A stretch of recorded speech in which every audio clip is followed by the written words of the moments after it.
Hi friends, welcome back to Monisha's diary. இப்போ எல்லா சைட்லும் திருவிழா வந்து நடக்குது இல்லையா? எங்கள் ஊர் திருவிழா எப்படி போச்சுன்னு பார்க்கலாமா? ஃபஸ்ட்டு டே வந்து மாவிளக்கு செஞ்சு சாமி கும்பிடுவாங்க. லாஸ்ட் இயர் நான் கன்சீவாக இருந்ததுனால செய்ய முடியல. இந்த வருஷம் கை குழந்தை வச்சுட்டும் செய்ய முடியல. அட்லீஸ்ட் அடுத்த வருஷம் வச்சு செய்யணும்னு சொல்லி கடவுள்கிட்ட வேண்டிட்டேன். நாம் ஒரு பிளான் போட்டால் கடவுள் ஒரு பிளான் போடுறாரு. பார்க்கலாம் என்ன நடக்குதுன்னு சொல்லிட்டு. ஹஸ்பண்ட் ஆஃபீஸ்லேருந்து வந்த பிறகு பாயசம் செஞ்சு சாமிக்கு படித்து கும்பிட்டுட்டு கோயிலுக்கு போகலான்னு சொல்லி ரெடி ஆகிட்டோம். தம்பி இப்போ எல்லாம் கையில் பிடிக்கவே முடியலங்க. ஒரு நிமிஷம் கண்ணை செஞ்சாலும் ஏதாவது ஒன்று எடுத்து இது பண்ணிடுறாரு, இல்லைன்னா எடுத்து வாயில் வச்சுக்க ட்ரை பண்ணுறாரு. அவரை பார்த்துட்டே இருக்கணும். ஸோ சரின்ட்டு கோயிலுக்கு போயிட்டுருக்கோம். இந்த ஃபெஸ்டிவல் டைமில் அந்த ரோட் சைடில் லைட்னிங்ஸ் எல்லாம் அவ்வளோ சூப்பராக டிசைன் பண்ணியிருப்பாங்க. அதை பார்க்குறதுக்கே அவ்வளோ அழகாக இருக்கும். அதை விட இந்த பக்கத்தில் வந்து பேனர்ஸ் குமிச்சு வச்சுருப்பாங்கங்க. கொஞ்சம் கூட கேப் இல்லாமல். ஏன் தான் இவ்வளோ பேனர்ஸ் போடுறாங்கன்னு தெரியல.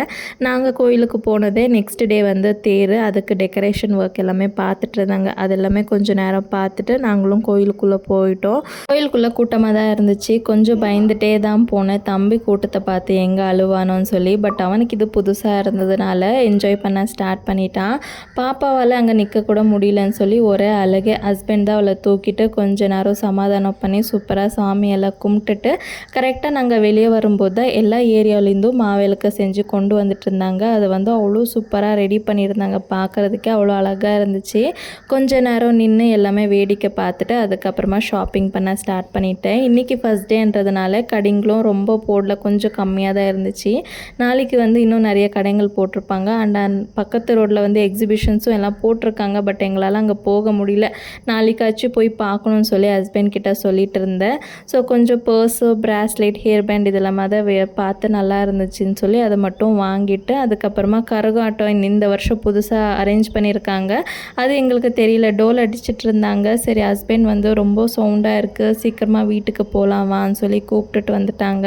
பிகாஸ் குழந்தைங்களுக்கு இந்த சவுண்ட் வந்து கண்டினியூஸாக கேட்கும்போது அவங்களுக்கு இயர் அஃபெக்ட் ஆகிறதுக்கு சான்சஸ் இருக்குதுன்னு சொல்லுவாங்க. அதனாலேயே இது வந்து எங்களால் பார்க்க முடியல.